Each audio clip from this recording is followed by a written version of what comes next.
So if you were to pare it down to 3 legal strategies to avoid capital gains, in a nutshell, what are those 3 legal strategies?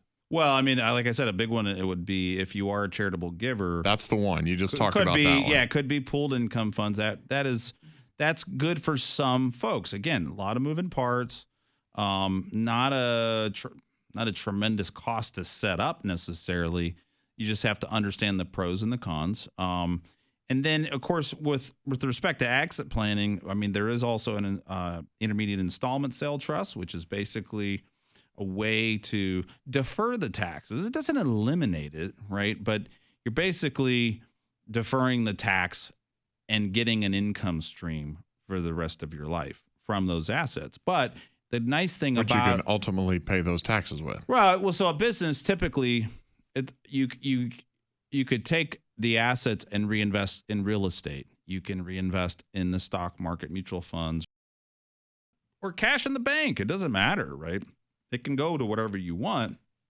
Like a 1031 exchange, if you're selling real estate, has to go to real estate, right? Like kind exchange. Remember, we've talked about that 100 times.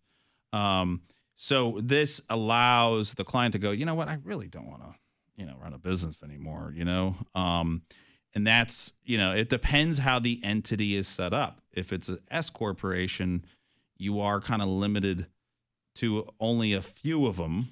But again, it depends what they want to do after the fact. I like looking at the post-sale strategy saying, well, let's buy some real estate, get a cost segregation study, and accelerate the depreciation to help offset the tax this year. All we're doing is taking another asset, reinvesting it. Nobody needs all the money, right? They need a percentage of it for income. Right. They don't need all of it, right? Let's take 95% and reinvest it. Or you can do solar tax credits, which is a great offset. There's oil and gas, which there's depletion discounts that flow back to your tax return. So, it really is dependent on the situation. If they're a charitable giver, we go down the charitable gift route. But your situation you need to know where you're going, right, to be able to figure out what we need to get you into.